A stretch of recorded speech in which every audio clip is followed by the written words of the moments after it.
Baruch Hashem, amados hermanos, estamos hoy dispuestos a continuar la serie que hemos comenzado y estamos a punto de finalizar. ¿Pueden creerlo? Ya no sé cuántas enseñanzas van. Y hoy vamos a ver los dones. Hay una frase en inglés, rapid fire. Eso es lo que vamos a hacer hoy. Hemos estado escudriñando, invirtiendo bastante tiempo en aquellos dones que son controversiales o que requieren clarificación, porque tienen muchos abusos asociados, diferencias de opinión entre ellos. Invertimos varias enseñanzas en el don de profecía, porque es para entender bien su naturaleza, cómo se ejercita bien, qué es, qué no es, cuáles abusos han sido hechos en este don, y pasamos algunas semanas ahí. Luego vimos también los dones de sanidades, ¿verdad? Y ahí también invertimos un par de semanas por todos los malentendidos que estos dones tienen. Y la última vez que hablamos de esta serie, vimos los dones de operaciones milagrosas, ¿verdad?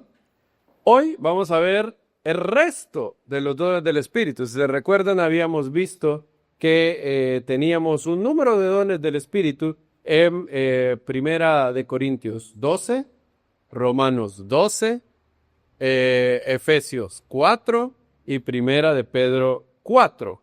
Así que vamos a ir hoy a ver el siguiente en nuestra lista, el cual es discernimientos de espíritus. Lo primero que hay que notar otra vez es que está en plural, ¿verdad? No es en singular, no dice, como dice la Reina Valera, discernimiento de espíritus. Dice discernimientos.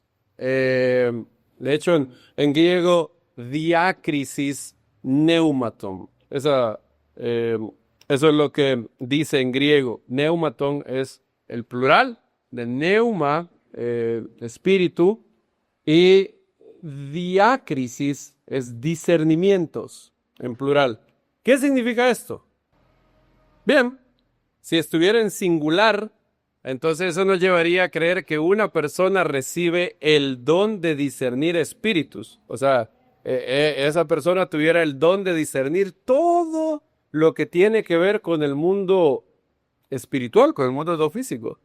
Entonces podría, digamos, tener una capacidad mayor al resto de creyentes de discernir si hay una presencia demoníaca en un lugar y también discernir entre espíritus, entre sentires, cuáles son tener una sensación dada por el Eterno de el corazón del hombre, de discernir el espíritu, las intenciones en algunas ocasiones. Claro, eso no lo hace omnisciente, ¿verdad? Nadie con el don de discernimiento de espíritus es así. Pero, ¿qué es?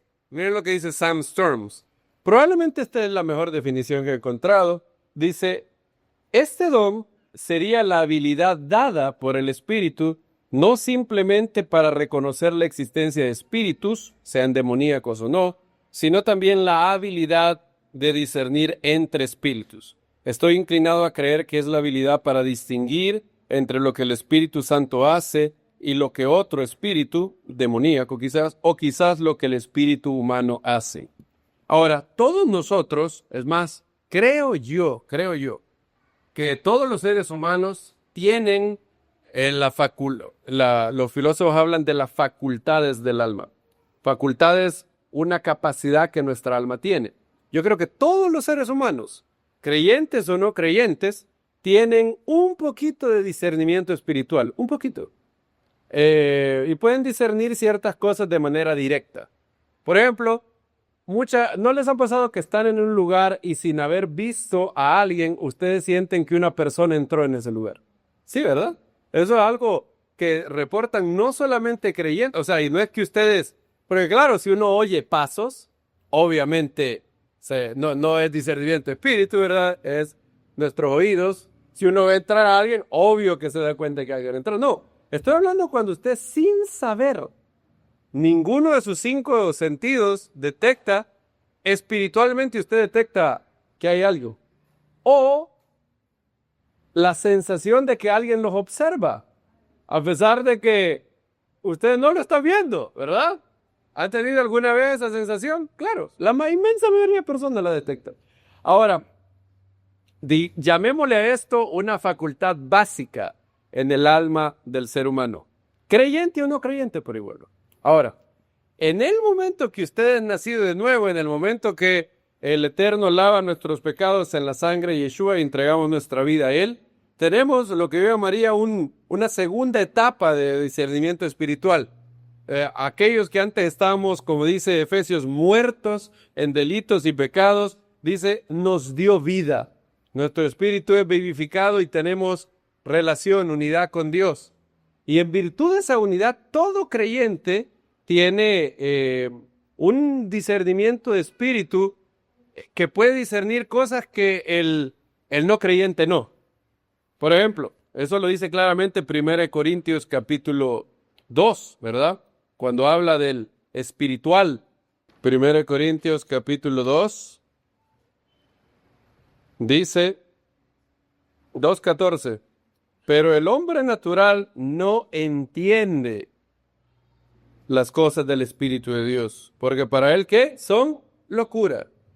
Y no puede entenderlas, porque se han de discernir, ¿qué? Espiritualmente. En cambio, el espiritual discierne todas las cosas, pero él no es discernido por nadie. Entonces, un creyente espiritual, aunque no tenga el don de discernimiento de espíritu, tiene un discernimiento espiritual que el no creyente no tiene. ¿Es infalible eso? ¿Significa que siempre acierta? No, puede fallar. Puede que su discernimiento falle, como todos los otros dones. Si alguien tiene el don de maestro, ¿eso garantiza que todas sus enseñanzas siempre van a ser ciertas? No. Si alguien tiene el don de evangelismo, ¿significa que siempre podrá compartir las buenas nuevas de redención sin cometer un error? No. Los dones del Espíritu son capacitaciones, pero no nos hacen infalibles, ¿verdad? Pero sí, son guía, son una buena guía. Entonces, todos los creyentes tienen discernimiento espiritual. Ahora, ¿hay discernimiento espiritual del lado de las tinieblas? Pareciera que sí. Por ejemplo, tenemos el caso en Hechos, donde una mujer que tenía espíritu de adivinación, cuando vio a Pablo y Silas llegar, discernió quiénes eran. Y dijo, estos son siervos del Dios Altísimo que os predican el camino de la salvación. Ella pudo discernir cosas que los otros no discernían. También una persona, hay personas sumamente malvadas que llegan a tener cierto discernimiento, creo yo, energizado por demonios, por seres demoníacos. Alguien me contó, no recuerdo si fue Aura María, o fue alguien más, el gran discernimiento que Pablo Escobar tenía de que alguien le estaba mintiendo. Creo que fue su matarife estrella, creo que el Popeye, creo que se llamaba. Y él creo que era el que decía, al patrón nadie le podía mentir. Si alguien le mentía al patrón, todos nosotros oíamos lo mismo, pero él sabía que le estaban mintiendo. Él solo lo veía a los ojos y él sabía que le estaban mintiendo. Tenía una habilidad espiritual para detectar eso. Claro, no espiritual en el sentido bueno, ¿verdad? No todo lo espiritual es bueno. Cuando la gente dice yo quiero ser espiritual pero no religioso, yo digo, bueno, eso es exactamente lo que los demonios son. Los demonios son espirituales, ¿verdad? Todos son físicos, no todo lo espiritual es bueno. Y él tenía una facultad demoníaca para tener discernimiento. También así son los hombres más malvados. Yo he oído que Stalin y Hitler tenían también esa capacidad. Tenían una capacidad de tener una agudeza de saber exactamente quién estaba conspirando para traicionarlos. O para detectar cosas que los otros no detectaban. Eran seres muy inteligentes. Y podían ser grandemente usados como fueron por los principados y potestades demoníacas. Ahora, el don o los dones de discernimiento de espíritu, la persona que tiene este don tiene un grado mayor Y creo que, fíjense, si ustedes han seguido la lógica de los dones del Espíritu, la inmensa mayoría de dones del Espíritu son eso. Es una persona que tiene una porción adicional de algo que tienen los demás creyentes. Por ejemplo, no todos tienen el don de enseñanza, pero todos pueden explicar más o menos una doctrina o una enseñanza, ¿verdad? Lo que diferencia a la persona que tiene el don de enseñanza de otro es que tiene una capacidad mayor. El evangelista. Todos podemos compartir las buenas nuevas. De hecho, probablemente algunos hemos traído personas a la fe. Pero el evangelista es más eficaz. Tiene una doble porción. Vamos a usar la terminología de Shabbat, ¿verdad? Los dones espirituales son como una doble porción de algo que existe en los demás creyentes. Las personas que tienen dones proféticos son personas que pueden recibir algo del Eterno, pero también todos los creyentes tienen esa capacidad de oír la voz de Dios. Digo, el maestro, mis ovejas, ¿qué? Oyen mi voz. Solo que aquel dotado proféticamente tiene una doble porción. Aquellos que tienen dones de sanidades son más eficaces para orar por los enfermos. Ahora, ¿todos tenemos la responsabilidad de orar por los enfermos? Yo diría que sí. Y si no lo hacemos es porque, no sé por qué no lo hacemos. Pero ellos son un poquito más eficaces. ¿Sí? ¿Se fijaron? Todos los dones del Espíritu, yo no quiero generalizar, pero la mayoría son así.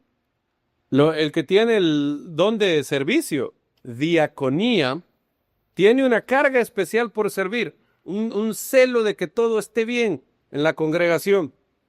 Pero eso no quiere decir que él es el único que quiera servir.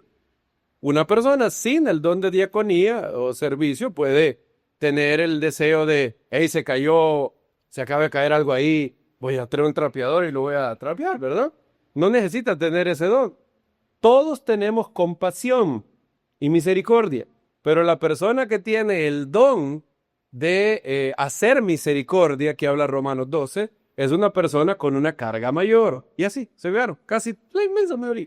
Aquel que tiene un don espiritual es aquel que lo tiene en una intensidad mayor. Bien, Storm dice, algunos de ustedes podrían estar incómodos con la inescapable subjetividad de este don espiritual. Entiendo su preocupación. Pero estamos tratando con dones espirituales, no ciencia empírica. Lo cual significa que aquel que tiene dones de discernimiento de espíritus es un don muy poderoso, pero no es inerrante. Y esto es bueno que lo entienda toda persona. No digo la inmensa mayoría, pero una gran cantidad de errores en las iglesias, congregaciones, es porque hay gente que piensa que su discernimiento o su intuición es infalible. Siempre tiene la razón. Por ejemplo, es más, eso también hay que tener cuidado en el matrimonio. Me acuerdo que hoy en día se habla de la intuición femenina, como que si la intuición femenina fuera algo similar a profecía. Dice, no, la mujer tiene intuición femenina. Yo creo que la mujer tiene intuición femenina, yo creo que sí. Es infalible, es inerrante, nunca se equivoca, siempre va a ver las cosas de manera más exacta que su esposo. No, falso, mentira. Eso es un invento del feminismo moderno. La idealización de la mujer cree que la mujer es todo lo bueno y el hombre es todo lo malo. La mujer tiene discernimiento, pero es falible. Les voy a decir cómo se comprueba eso de manera fácil. Si todas las mujeres tuvieran intuición femenina infalible, ¿cómo es que se casaron con una persona que después dicen, ¿y para qué me casé con esto? Entonces yo le digo, tu intuición femenina, ¿verdad? ¿Por qué no tuviste la intuición para decir que no? Entonces, te podría escribir millones de libros donde la intuición femenina falló. Y podríamos escribir millones de libros donde el discernimiento masculino también falló. Lo cual significa que los dos nos necesitamos mutuamente. La mujer es cierto, eso es absolutamente cierto. Yo creo que hay ocasiones donde una mujer puede experimentar de manera directa algo que no sabe cómo explicar. Me ha pasado con Nancy. Yo conozco a alguien y Nancy me dice, no sé, me dice, no sé qué pasa, pero no sé. Yo no sé, hay algo en esa persona que... Y yo no he discernido eso. Con el paso del tiempo, como dicen allá en la costa colombiana, alguien saca la piedra. Y resulta que pasó exactamente algo similar a lo que Nancy me dijo. Pero en ocasiones yo he discernido cosas que Nancy no ha discernido. Entonces, lo necesitamos mutuamente. Hashem le dijo a Abraham, oye la voz de Sara. Pero eso no quiere decir que lo que ese verso significa es que un esposo tiene que siempre hacer lo que su esposa dice. Porque hay otro verso también en Génesis, les cuento, antes de ese, donde dice, por cuanto escuchaste la voz de tu mujer. ¿A quién le dijo Hashem eso? A Adán. Y Pablo lo dice, Adán no fue engañado, Eva fue engañada y incurrió en transgresión.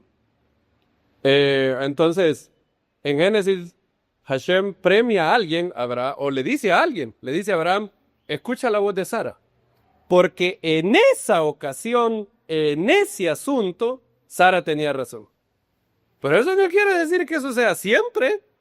De lo contrario, Hashem le hubiera dicho, oíste a Eva. Aplausos para Adán que oyó a la Eva. No, le digo, por cuanto escuchaste la voz de tu mujer en algo que no estaba bien, así, lo sacamos. Entonces, Hashem ha capacitado a esto es lo bonito. Ambos nos necesitamos. Hashem ha capacitado a la mujer para ver ciertas cosas, mejor que el hombre. Y Hashem ha capacitado al hombre para discernir ciertas cosas mejor que la mujer. Y por eso es bonito, es un balance bien bonito. Los dos nos necesitamos. Entonces, lo mismo pasa con el don espiritual de discernimiento de espíritus.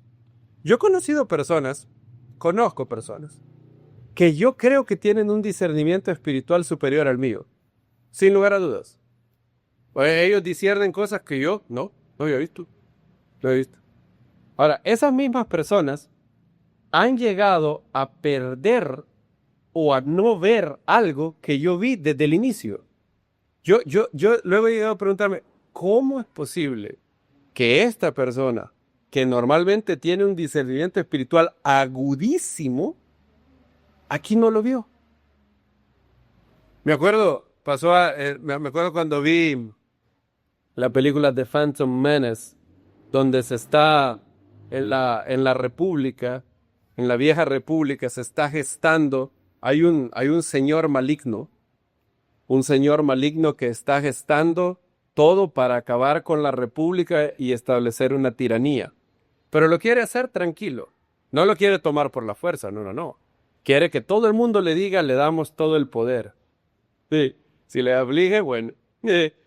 Y la gente le da todo el poder a esa persona, al canciller Palpatine. Y él dice, yo, muy humilde él, ¿verdad? Yo acepto todo el poder que me han dado solo porque estamos en una situación de emergencia. De lo contrario, yo no lo aceptaría.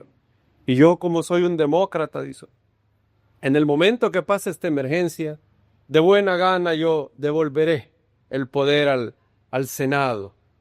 ¿Adivinen qué pasa? Jamás en su vida lo volvió a devolver. Se hizo la víctima y luego dijo, bueno, ya vimos que no conviene tener un Senado, voy a abolir al Senado y vamos a crear no una república, sino un imperio. ¿Y adivinen quién era el emperador? Él. Esa película, La revancha de los Sith, tiene la escena icónica donde todo el Congreso le aplaude al nuevo emperador, pensando que él los va a llevar a la era de paz y tranquilidad. Y lo aplauden, lo alaban, lo hacen así. Y la ex princesa Padme dice, así es que con un aplauso muere la democracia. ¿Qué escena es esa? Cuando George Lucas hizo esa escena, yo dije, wow. Entonces, pero la película, que es de Star Wars, tiene a gente buena. Se llaman los Jedi. De hecho, George Lucas se basó en la Biblia. No, todo es coincidencia que los Jedi es muy similar a la palabra Yehudi. De hecho, él dice que se basó en la Biblia y en libros orientales para hacer la serie. Y el líder de los buenos se llama el maestro Yoda. Oigan cómo se llama Yoda. Yoda es muy similar a la raíz hebrea Yadá, que significa conocer. O sea, el maestro Yoda es el más sabio, pero él no ve. Él tiene así, de frente al que encubiertamente es el señor oscuro, así, lo tiene de frente, y él no lo ve. Y cuando le preguntan, Maestro Yoda, ¿usted sabe quién es el señor oscuro? Y le dice, no, el lado oscuro ha nublado mi visión. Normalmente él lo ve todo. El maestro Yoda es el tipo más conocedor y habla al revés, porque el hebreo se escribe ¿cómo? De derecha a izquierda. Él habla al revés. La fe en tu nuevo aprendiz, mal puesta puede ser. Habla al revés, no dice las cosas como nosotros. Y él tiene un gran discernimiento, pero falible. No ve lo obvio. Uno ve la película y dice, ¿cómo es posible que no lo vean? Si es él. Pero uno sabe algo que ellos no saben, ¿verdad? Como cuando uno lee la Biblia.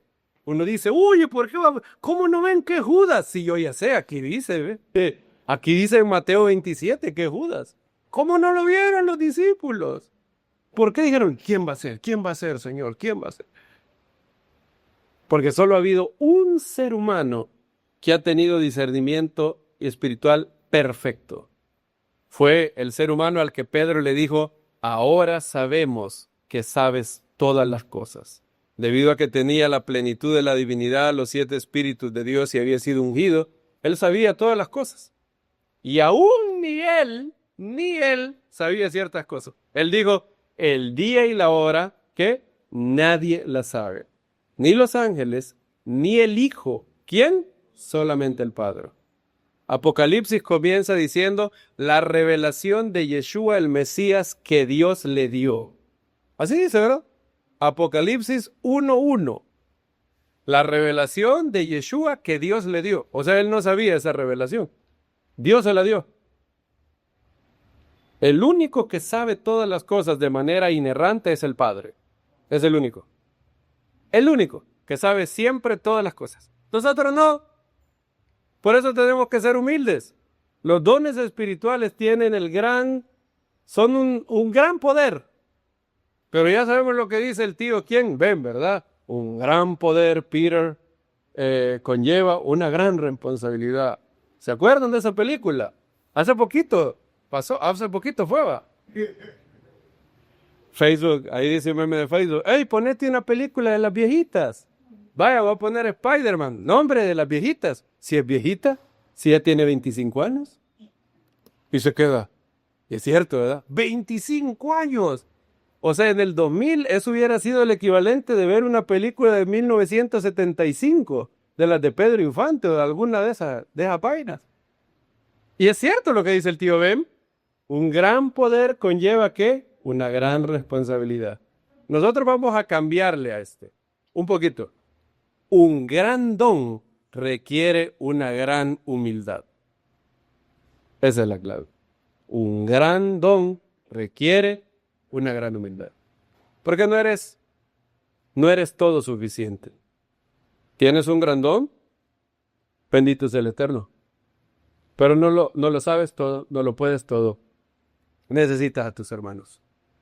Entonces la mayor tentación de una persona con este don es llegar a pensar una conclusión errónea.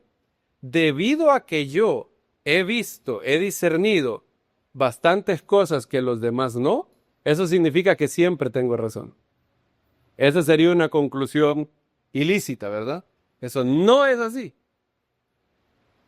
Yo creo que Nancy tiene este don, o uno de estos dones, porque son varios, ¿verdad? Vean que son discernimientos de espíritus. Una persona puede tener el discernimiento para sentir que una presencia demoníaca está en un lugar.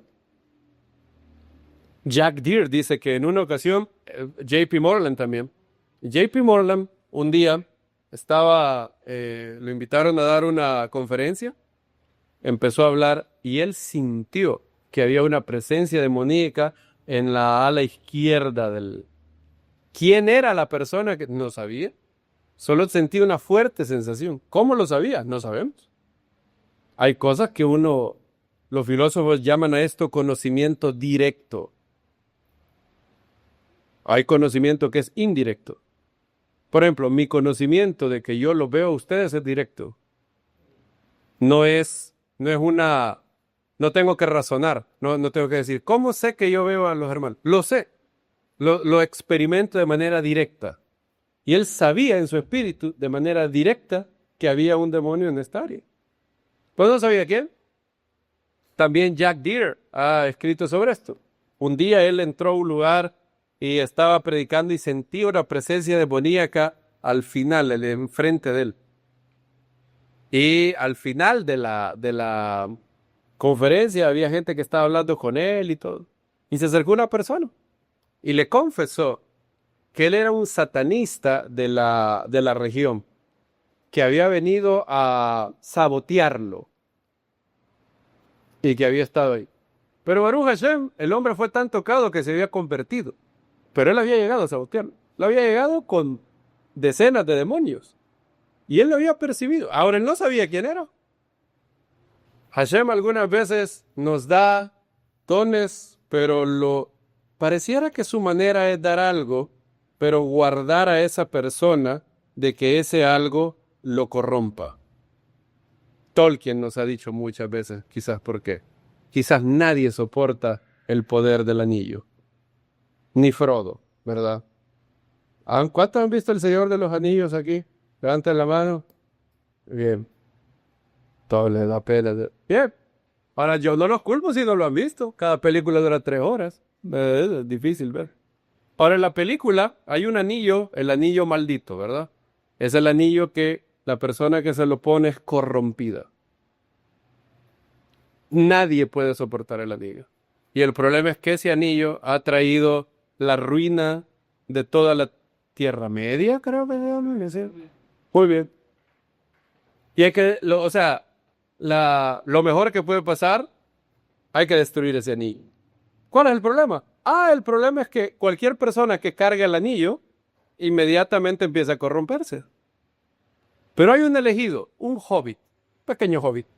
Los hobbits son chiquitos, ¿verdad? Sí, son la mumuja así chiquitos, con grandes piezotes así, bien chistosos.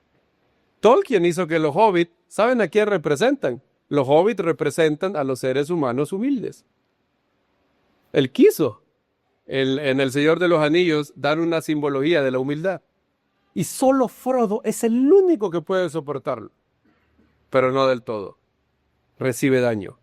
Él puede soportarlo, pero en el momento clave, y yo no les voy a espolear a los que no lo han visto, ni siquiera Frodo tiene problemas para hacer lo que hace al final.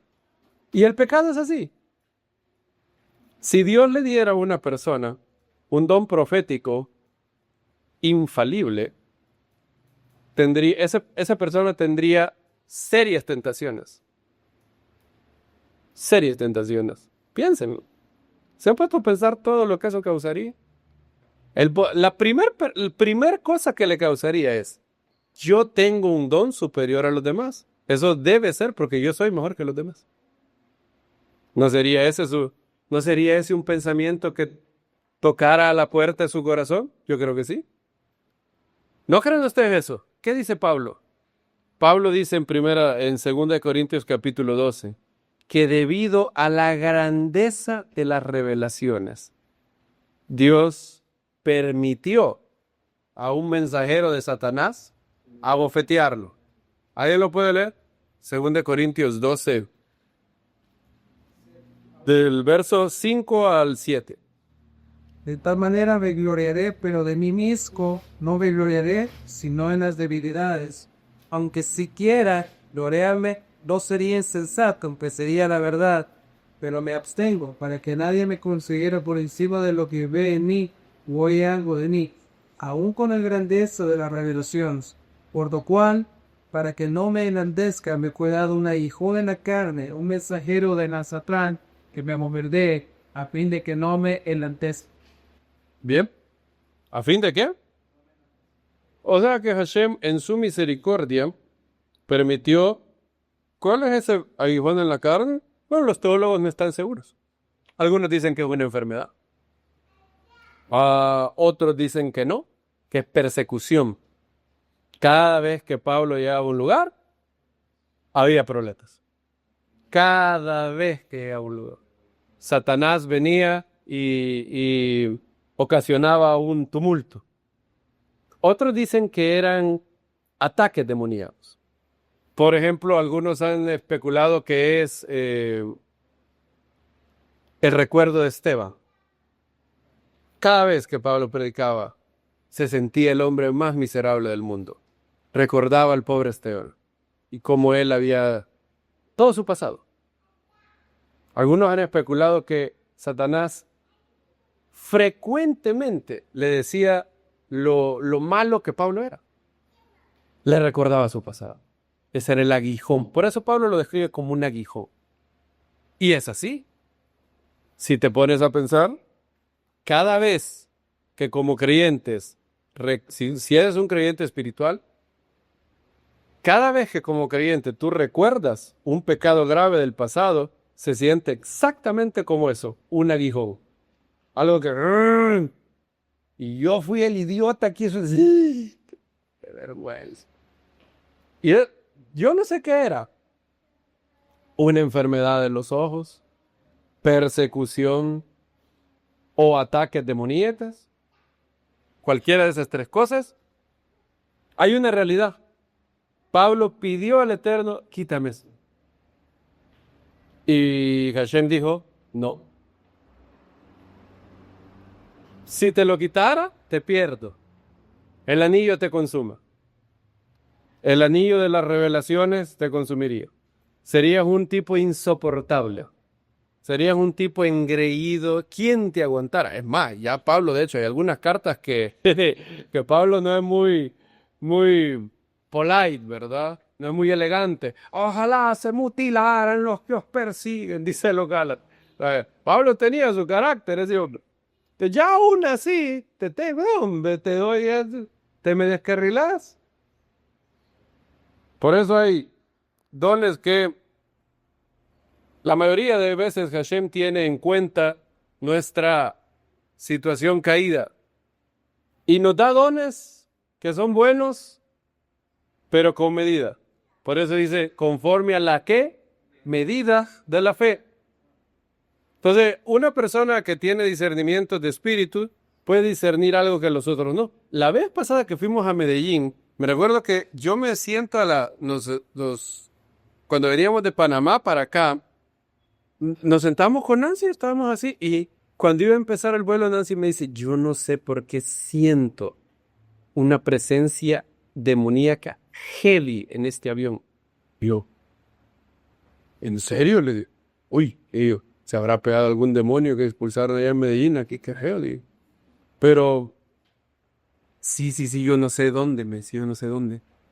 Y, bueno, hay que orarme. Y nos pusimos a orar solo nosotros dos, no le dijimos a nadie. Y luego, Nancy vio a una persona, a un pelón. Ese pelón, me dijo. A saber qué tiene ese pelón, y dice. Pero ese pelón, el que tiene el suéter, ¿ves? Ajá, ese tipo, yo no sé por qué mes. ¿Vale? Bueno, y tuvimos un viaje muy especial esa vez cuando veníamos. Tuvimos a pocos centímetros de que hubiera un choque de aviones. Y bueno, nos bajamos y cuando ya estaba en migración, porque obviamente si alguien viene de un clima frío, él traía chaqueta, suéter y todo.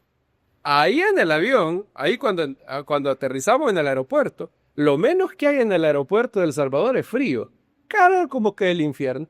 Usted se baja del avión y El Salvador lo recibe con patada en la boca, del calor. Usted solo sale del aire, horrible. Está como a 37 grados ese día. Entonces el man vino y se quitó todo.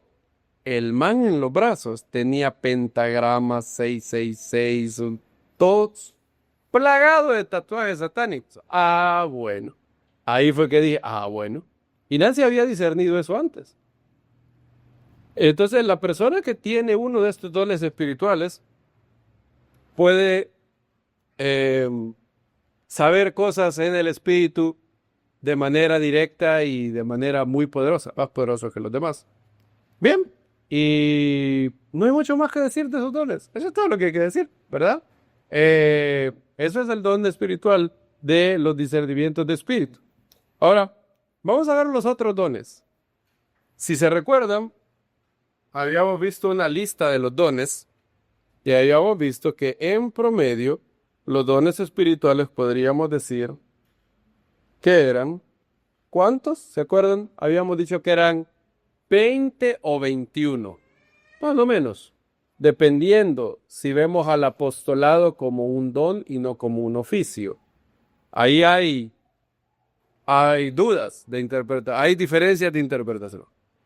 Entonces, 20 o 21, y aquí está la lista, ¿verdad?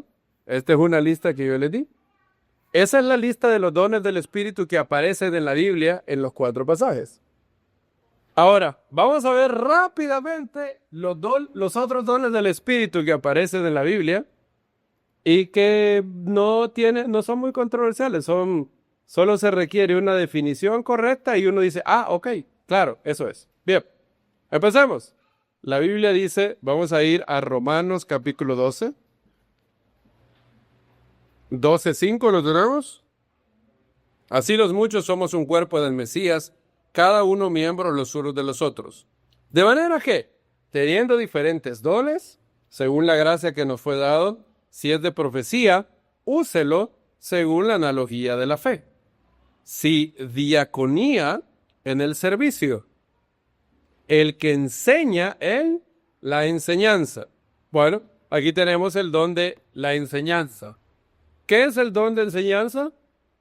Bueno, es el don de trazar adecuadamente la escritura, exponiéndola en una manera enriquecedora a los oyentes y con impacto en sus vidas espirituales. Normalmente alguien que tiene este don puede articular detalles de lo que implica y no implica una doctrina bíblica y las implicaciones para la vida práctica. Y normalmente tiene una capacidad. Este es el único don espiritual que Pablo le exige a una persona que anhele ser un anciano de la congregación. Dice, es necesario que el obispo sea apto para enseñar. Si no, va a dormir a toda la gente. Con que a los que son aptos para enseñar se les duermen. Imagínense a alguien que no es apto para enseñar. Se ríen algunos. Ingrato. Con que a algunos se le duermen a Max Lucado, imagínense. Con que al maestro le durmieron los 3 en ese momento. Y a Pablo Eutico se le durmió. Pero bueno, alguien dirá, bueno, pero es que Pablo también, ¿verdad? Pablo le pone a dar enseñanzas de 7 horas, no. Bueno, entonces, ahora, el don de enseñanza no es necesariamente dado a una persona que tiene el talento natural de ser maestro, no necesariamente. Puede haber una persona que es maestro, pero no tiene don espiritual de enseñanza. O sea, una persona puede explicar bien matemáticas, pero no necesariamente un buen maestro de matemáticas que se convierta recibe el don de maestro, no necesariamente. Puede ser maravilloso para explicar matemáticas y horrible, pésimo para explicar la Biblia. Una persona que tiene el don de enseñanza hace de la enseñanza algo atractivo a las personas. Las personas tienen interés. Son personas que ven la belleza de la palabra de Dios a través de lo que Él dice. Esto es alguien que maestro. Y noten, el maestro generalmente, el contenido de lo que él habla es doctrinal, ¿verdad? Eso es más o menos. O sea, si alguien en la congregación está equipado para ir a debatir, por ejemplo, con un ateo, sería alguien con el don de maestro. No mandaríamos a alguien más. Por eso tenemos tenemos William Lane Craig en el cuerpo del Mesías. Por eso tenemos Richard Swinburne. Por eso tenemos J.P. Moreland. Esas son las personas que están preparadas, porque son personas que tienen esta capacidad. Ahora, hay un don similar, la exhortación. Miren lo que dice el ver inmediatamente. Romanos 12:8. El que exhorta en la exhortación. Muy bien. Aparecen pegaditos, son vecinos. Son complementarios. Son como dos órganos muy buenos, pero distintos. Estómago e hígado. ¿Los dos son necesarios? Los dos son necesarios. ¿Hacen lo mismo? No hacen. Pero están relacionados, ¿verdad? Están relacionados. Bien. El don de exhortación. Noten lo que dice Pablo. El que enseña en la enseñanza. El que exhorta en la exhortación. ¿Por qué Pablo dice eso? Esto es lógico, ¿verdad? Porque uno lee ese versículo y dice, ¿y por qué Pablo tiene que decir el que enseña en la enseñanza? Obvio. No es obvio. ¿Saben que no es obvio? El que exhorta en la exhortación. ¿Qué tal si Pablo hubiera dicho esto? El que enseña en la exhortación. El que exhorta en la enseñanza. ¿Qué hubiéramos dicho nosotros? No. Porque el que enseña debería de enseñar, ¿verdad? Bueno, si esto se cumpliera al día de hoy, Joel Osteen y Dante Gebel no fueron pastores. Porque ellos tienen un gran don. Les voy a decir cuál. Bueno, estoy asumiendo que Joel Osteen es mi hermano. Voy a asumir que es creyente. Ahora, ellos tienen un don, yo lo reconozco. Dante Gebel tiene un gran don de animar, de exhortar. Es un don de. Yo lo reconozco. Hay prédicas que yo he visto de él donde yo lo he terminado de oír y yo me siento recargado. Normalmente una persona que tiene el don de exhortar su contenido es más devocional que doctrinal. ¿Ves lo que está ahí abajo? Dice, el que exhorta no requiere ser eficaz para explicar doctrina. El don de exhortación parece diferir del don de enseñanza ¿en qué?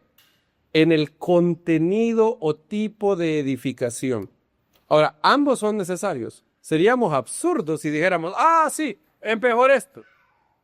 Sí, es mejor Max Lucado que J.P. Moreland.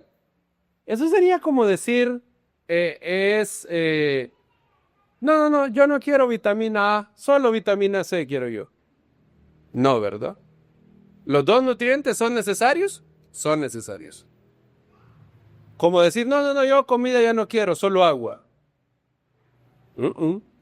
O decir, yo ya no quiero tomar agua, solo voy a comer.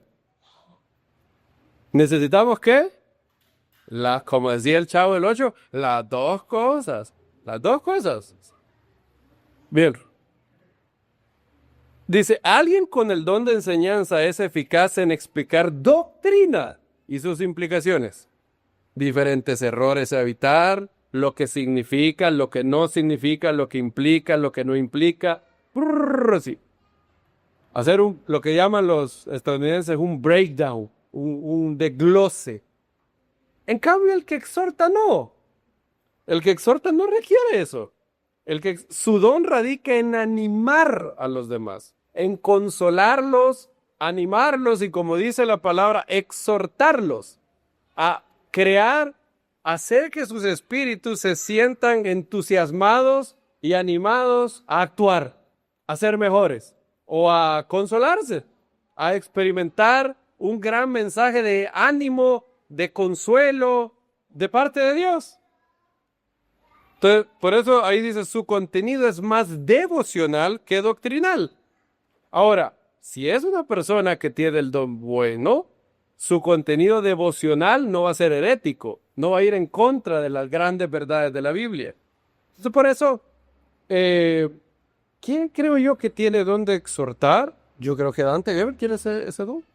Ahora, ¿quieren ver algo horrible? Ver a Dante Gebel enseñar doctrina.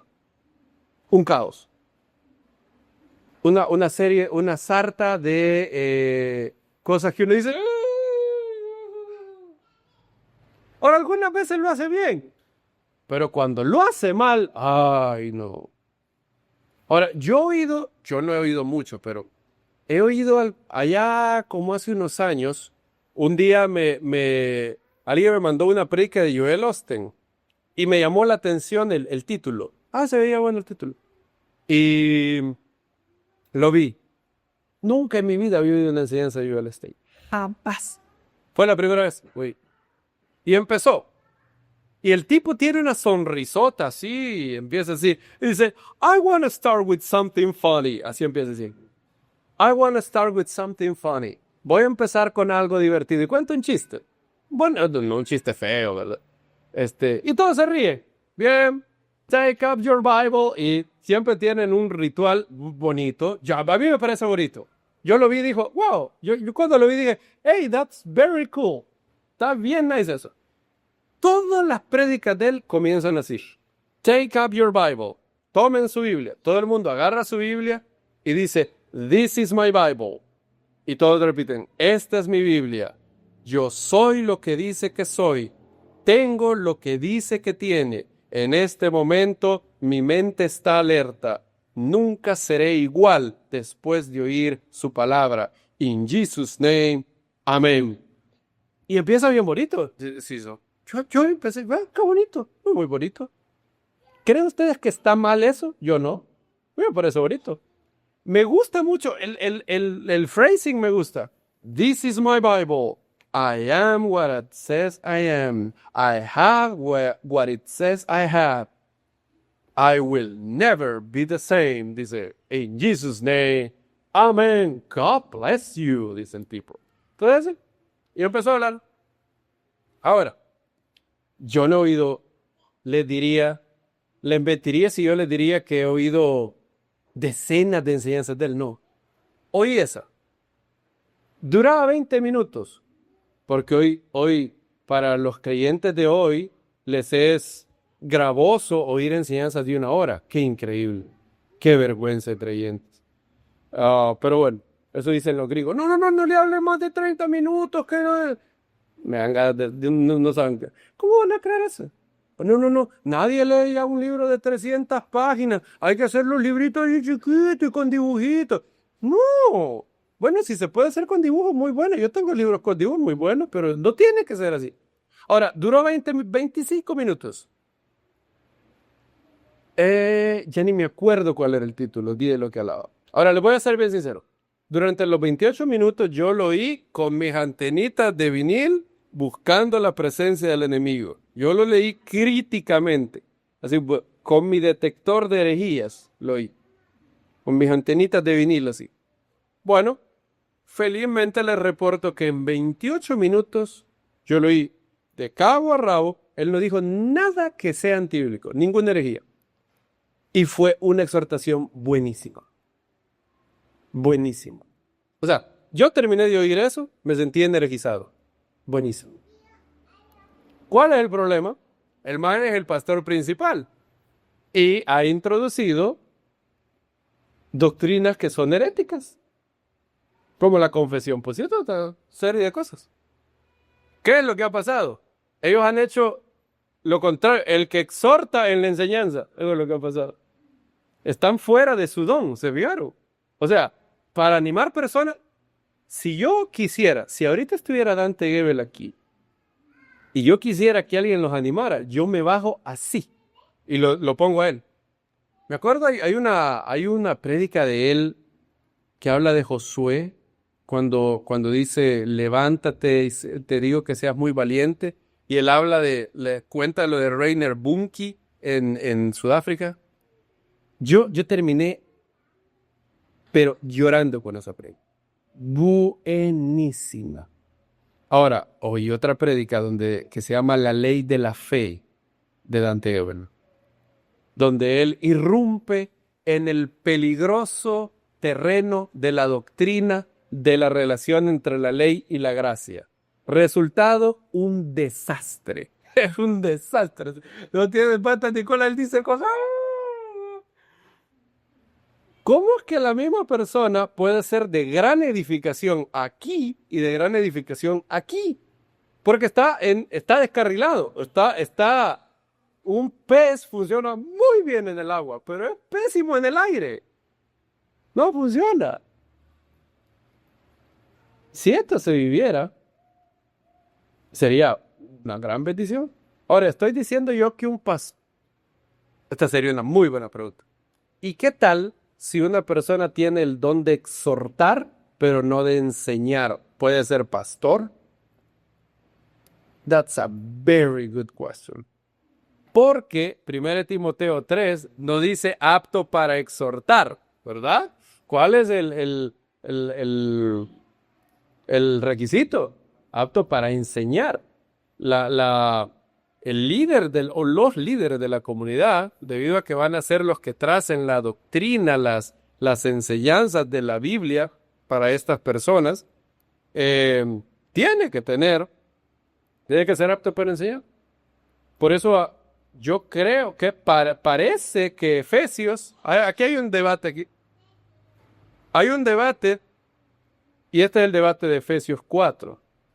Pero bueno, lo voy a dejar para después. Pero parece ser que es posible que hayan maestros que no son pastores, pero no puede haber pastores que no sean maestros. Piénsenlo bien. ¿Cómo va alguien pastorear a una congregación sin ser maestro? Sin ser apto para enseñar. Yo no veo cómo. Difícil. O se podrá, quizás. Por ejemplo, yo veo al hermano Kenneth Fino. Él tiene un don de pastor increíble. Pero él es un excelente maestro. Aquí estuvo hablando, ¿cuánto habló aquí? Como 3 horas habló aquí. Y nadie aquí estaba cansado. Todo el mundo, todos los casados, porque dieron un tema del pareja muy bonito. Todo el mundo, ¿qué les decía? Sigan, ¿se acuerdan? Cuando se sigan, sí. Entonces, Kenneth es un excelente pastor y un excelente maestro. Yo podría oírlo por horas, sin problema. Entonces, si alguien tiene el don de exhortar, ¿cómo puede descubrirlo? Generalmente, cuando las personas terminan de oír a una persona que tiene el don de exhortación, se sienten energizadas, animadas. Eso es, son bendecidas, son edificadas. ¿Qué es lo peor que puede hacer una persona que tenga don de exhortar? Irrumpir en querer establecer doctrina. Se va a enchivolar horriblemente. Va a decir que Elías construyó el arca, que Sansón fue a pelear con los sirios. Todo va a empezar a ser un revuelo. O si alguien que tiene el don de exhortar dice, ¿por qué Dios permite el mal en el mundo? ¿Por qué Dios permite que los niños sufran? Se está metiendo en un terrible lío. Se está metiendo en un área que no es competencia de él. Como que un psicólogo quisiera operar. Bueno, yo me gradué de psicólogo, ya le voy a meter el cuchillo y esto. No, ¿verdad? No se puede. El psicólogo, no, a menos de que sean las dos cosas, ¿verdad? Porque si es psicólogo y también es cirujano, listo, que le meta la navaja, pero si no, no. Nadie puede decir, bueno, como yo soy competente en curar la mente, el alma, bueno, le voy a meter el cuchillo. No. Entonces, si tienes el don de exhortar, mantente, entonces, es muy necesario. Es más, en este mundo, ¿cuántas cosas pueden desanimarlo? Piense. Miles de cosas, ¿verdad? ¿Necesitamos gente que tenga este don? Claro que sí. Claro que sí. Absolutamente. Sin duda alguna. Y es bueno que haya esta persona. Bien. No hay mucho más que hablar del don de exhortación. Eso es. Una persona, exhortación tiene que ver con la palabra griega para animar también. Puede llevar una connotación disciplinaria, pueden, pero la palabra en griega para exhortación tiene que ver más con animar a alguien. No animar de, vamos, tú puedes, alabío, alaba, no necesariamente, sino darte consuelo, infundirte ánimo que a pesar de las circunstancias, y la persona que lo hace no es cansona, no da viejas platitudes, no dice clichés. No dice, no te preocupes, Dios nos quita lo bueno para darnos lo mejor. No dice cosas así. Son originales. Tienen otros. William Lane Craig dice que él conoció a una hermana que tenía un don increíble. Casi no hablaba en la Biblia. Ella llegaba y tenía una historia, así como Yeshua, parábolas. Llegaba y contaba una historia. Empezaba a contar, todo el mundo estaba así. Todo el mundo. Y de repente hacía una conexión muy bonita con la historia y un versículo. Un versículo. Un versículo. Y luego hacía el llamado para recibir al Señor. Cientos se convertían con la hermana. Cientos. O sea, ella combinaba el don de exhortar con el evangelismo. Lo hacía magníficamente bien. Increíblemente bien. Y William Lane Craig dice que se hizo esta pregunta. ¿Cómo es posible que una hermana con una historia, hacía una historia, a veces utilizaba fábulas de que el león iba por ahí, venía una hormiga y no sé qué, y luego lo enlazaba con un verso bíblico, hacía el llamado, se convertía, la gente lloraba, tenía un gran don. O sea, ella tenía el don de hacer que la gente le escuchara y se conmoviera, que les tocaba el corazón. Como dice Génesis, que Joseph habló a su corazón. Así era ahí. Miles se convertían. Y William Lane Craig se sintió un poco, no envidioso, sino desilusionado. Él dice, yo invertí años y años. O sea, el man tiene 2 PhD, se pueden imaginar. Tiene un PhD de filosofía en Inglaterra. El man se fue a Inglaterra, en Birmingham. Tiene un PhD de filosofía en Birmingham. Y se fue a estudiar un PhD en teología con Paul van Pannenberg en Alemania. El man tuvo que aprender alemán. Invirtió años de su vida, dinero. ¿Y saben cuál era la pregunta que lo atormentaba? ¿De qué en realidad todo lo que hice fue necesario? Si la hermana viene, cuenta el cuento del león y la hormiga, da 2 versículos bíblicos, hace el llamado, ¡flum!, se convierte de gran poco ya. Y yo que me quemé las pestañas, tuve que estudiar a Anselmo, a Aquinas, a Agustín, Lutero, años y años, por gusto. O sea, llegó a sentirse medio deprimido. Pero alguien vino y le dijo, novio, no es así. ¿Sabes qué pasa? Vendrá un día, ves a todos esos 100 personas que se convirtieron, en cuentas eran 300 personas. Bien. Un día, esas personas van a ir a la vida como nuevos creyentes y tendrán dudas, y tendrán preguntas, y tendrán inquietudes, y su mente no los dejará en paz. Serán azotados por dudas, las dudas que el mundo te da.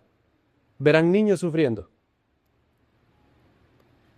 y dirán, ¿cómo es posible que Dios permita que los niños sufran? Leerán que Stalin dejó morir de hambre a 5 millones de ucranianos. ¿Oyeron esa cifra? 5 millones. Es El Salvador entero. Y se preguntarán, ¿cómo Dios permite esto? Y en ese momento, ellos no necesitarán a la hermana que les habla de la hormiga y el león. Te necesitarán a ti, vida. Ambos son necesarios. ¿Creen ustedes eso? Yo lo creo. Por eso han habido momentos en mi vida en donde un libro de Max Lucado ha sido maravilloso. Uy, qué bonito escribe el hermano. Pero también han habido momentos en mi vida que J.P. Moreland fue maravilloso. Uno edificó mi corazón, el otro edificó mi mente.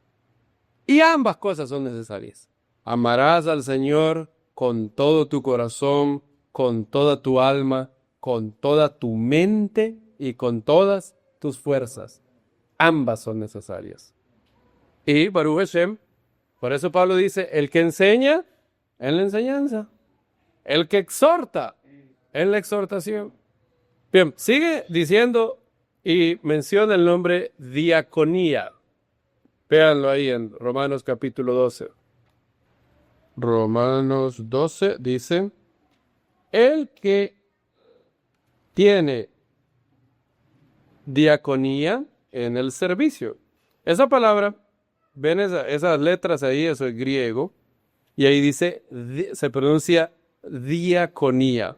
Esa letra que parece B, se pronuncia L. Jeje. Me acuerdo cuando estaba aprendiendo griego y estaba viendo las letras. ¿Cómo me tuve que disciplinar? Horriblemente. La que parece P es R. La que parece B es N. La que parece N es I. Y para empezar a leer tuve que leer y leer. Aquel día estaba perfeccionando mi griego y agarré el Nuevo Testamento en griego. Y ya lo podía leer.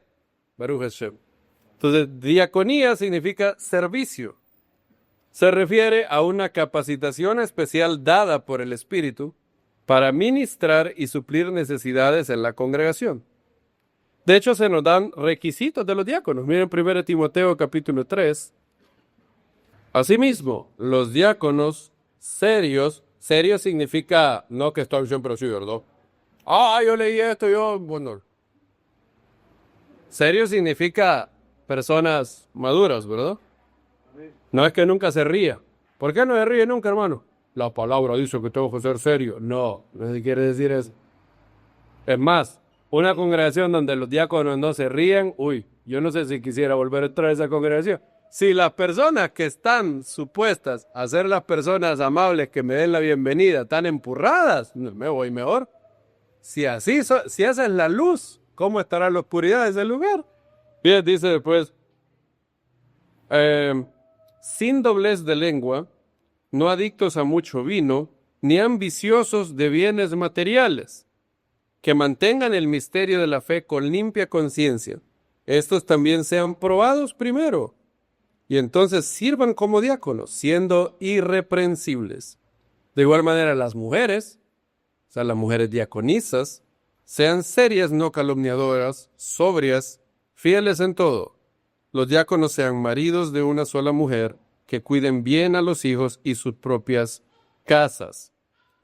Porque los que sirvieron bien como diáconos se ganan una buena posición. Y miren, y mucha confianza en la fe que es en Yeshua el Mesías.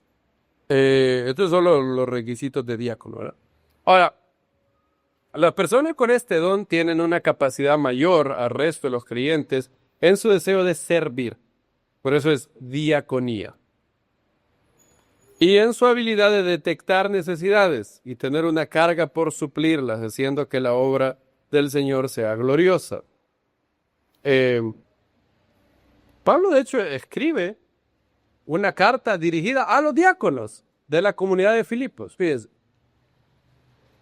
Fíjense cómo empieza Filipenses 1:1. Dice, Pablo y Timoteo, siervos de Yeshua el Mesías, a todos los santos en Yeshua el Mesías que están en Filipos, con los obispos, ¿y qué? Y los diáconos. Pareciera ser que en la comunidad los oficios oficiales, iba a decir, para la redundancia, los oficios o las posiciones de liderazgo oficiales eran obispos, que significa ancianos o líderes o supervisores, y diáconos. Cada comunidad tenía un grupo de ancianos y de diáconos. Cada comunidad. Así era. Hasta que al inicio del siglo II empezó a surgir algo que se llama episcopado monárquico. ¿Quién fue el máximo propulsor de esto? Ignacio.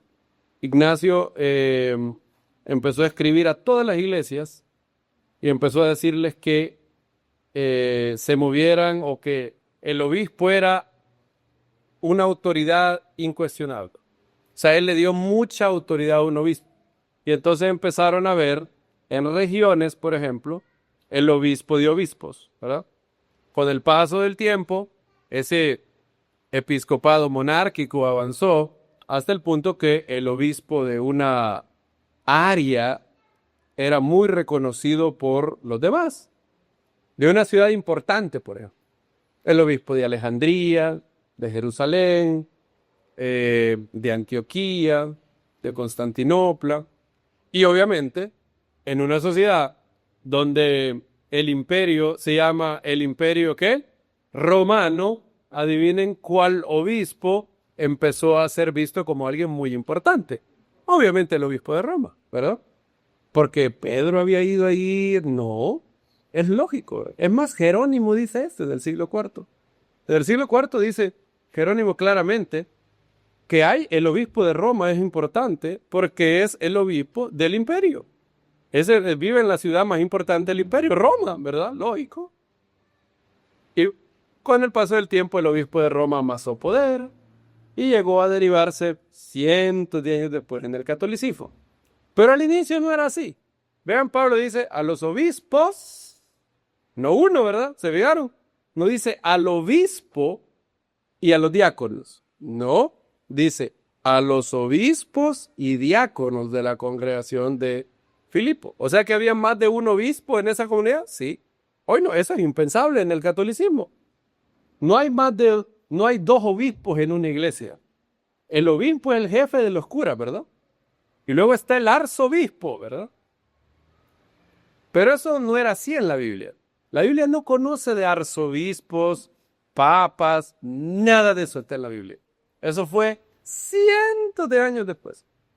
Y miren Pablo lo que dice, obispos y diáconos. O sea, para Pablo los diáconos eran muy importantes. Él lo dirige a ellos, los toma como parte del liderazgo, los toma como personas. Si alguien es diácono o diaconisa, tiene que verse así. Yo soy una persona llamada a ser ejemplo de toda la comunidad, a servirles, a estar pendientes de algo. No solamente administrativamente, sino de las necesidades que haya. Andar viendo qué falta. Y eso era lo que Pablo y los apóstoles diseñaron. Bien. Llegamos con el que sigue en Romanos 12, el que hace misericordia. El don de hacer misericordia se refiere a una habilidad especial dada por el Espíritu para moverse en compasión hacia otras personas. Miren lo que dice al final. El que hace misericordia con alegría. Bien. Ahora, otra vez, ¿todos estamos llamados a ser misericordiosos? Sí. Pero hay un don especial de hacer misericordia. Una porción adicional de compasión. Estos son hermanos que tienen una compasión o misericordia superior. Yo he dado el ejemplo de las personas que trabajan en centros de rehabilitación. Esas personas necesitan este. Porque es muy difícil. ¿Requiere paciencia ese ministerio? Me imagino yo, ¿verdad? Son personas que tienen una compulsión y necesitan ayuda espiritual, física, emocional, mental. Todo la ayuda. Ahora, no solamente ellos, ¿verdad? Hay gente que cuida niños, todo. Estos son dones especiales. Luego sigue el don de dar. ¿Vean lo que dicen? El don de dar es una capacidad adicional para ser generosos, suplir para los necesitados y también para la obra de expansión del reino. Él dice, el que reparte el que da con generosidad. O sea que hay un don especial del don de dar. Alguien dijera, yo tengo el don de ser agarrado, hermano, ese es el don. Ese no es del Espíritu. Don de ser tacaño, es del Espíritu, pero del Espíritu del mundo. Todos estamos llamados a ser generosos. Si alguien únicamente diezma en un lugar y no da más de su dinero a otras causas, es tacaño, creo yo. Acabo de ofender a varios quizás, pero como dice Robert Morris, el diezmo es lo mínimo. Malaquías habla de diezmos y ofrendas. Entonces hay que ser sensible a los necesitados. De pronto ahorrar es una buena práctica, ahorrar para cuando alguien lo necesita poder dar ahí. Los mejores libros en el don de dar los ha escrito el pastor Robert Morris. Ahí hay uno que se llama Una vida de bendición, que es un libro espectacular de eso. Y también vimos en el Sermón del Monte todo lo referente al don de dar, así que no me voy a detener mucho ahí. Finalmente, tenemos lo que Pablo llama el don de presidir, el que preside con diligencia, dice en Romanos 12:8. También en 1 Corintios 12:28 habla de los que ayudan o los que administran. Estas son personas con dones administrativos de manera excepcional y con una capacidad para tener visión, planeación para extender la obra del reino de los cielos. ¡Uy, cuánto necesitamos gente así! No todos los que tienen este don necesariamente son líderes. Hay gente que tiene don de administrar sin que sea el pastor, el maestro, la comunidad. No necesariamente. De hecho, Pablo los diferencia. En 1 Corintios capítulo 12, Pablo habla primero de apóstoles, luego profetas, luego los maestros, y sigue mencionando hasta que llega, y los que administran, dice. Léalo conmigo, 1 Corintios 12, 28, creo. Y a unos Dios puso en la congregación, primeramente apóstoles, lo segundo profetas, lo tercero maestros, luego poderes milagrosos, después dones de sanidades, capacidades para ayudar, capacidades para administrar, géneros de lenguas. ¿Se vio? Pablo diferencia al maestro, o sea, puede ser que una persona sea un excelente maestro, pero carezca de habilidades de administración. Y esto es una habilidad de administración espiritual. O sea, una persona puede ser un administrador de empresas y se convierte, pero no necesariamente el don que Hashem le va a dar es el don de administrar. Puede que Hashem le dé el don de dar o el don de hacer misericordia. Una persona que administra una empresa no necesariamente es el mismo don de administrar una congregación. No es lo mismo. Puede ser lo mismo, puede ser complementario, claro, pero no necesariamente. Y cuando una congregación tiene hermanos así, los líderes pueden descansar para dedicarse a la palabra y otras cosas, porque les quita peso. Por ejemplo, en el ministerio Reason of All Faith de William Lane Craig es el maestro, el filósofo principal, pero él no es el presidente de Reason of All Faith. El presidente de Reason of All Faith es otro hermano, que ni el nombre me acuerdo. ¿Saben cómo llama el hermano? Pero cuando llegan correos, ahí está el hermano. Se llama así. Y él es la persona encargada de andar pensando en todo lo de cómo impulsa más. Que la página web no sé qué, que vamos a lanzar esto aquí, que vamos a tener esta no sé qué, que vamos a hacer estas camisas, vamos a hacer estas tazas, vamos a hacer esto. O sea, él se encarga de toda la vaina administrativa. O sea, William Lane Craig no tiene que estar pensando, espérate, la luz, ¿quién la va? ¿Habrán pagado la luz? ¿Habrán pagado la planilla? Nada de eso. Él se encarga de hacer recursos de teología, filosofía para creyentes. Excelente. Y tiene otro que se encarga de eso. Pero si él es el estómago, hay alguien más que está haciendo el trabajo de riñón o de hígado. Y esto es muy, muy, muy necesario. Y lo primero que hay que tener en cuenta es que este don existe. Porque hay muchas personas que de pronto lo tienen, pero ni saben que esto era un don. O piensan que no es don del Espíritu. Y lo es. Y necesitamos gente así. Todo el cuerpo del Mesías necesita gente así. Baruch Hashem. Bien.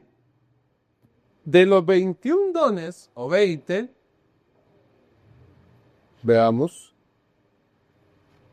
Ya hemos visto profecía, diaconado, enseñanza, exhortación, don de dar, don de misericordia, de presidir, palabra de conocimiento, palabra de sabiduría, fe, dones de sanidades, milagros, discernimiento de espíritu, don de ayuda, de administración.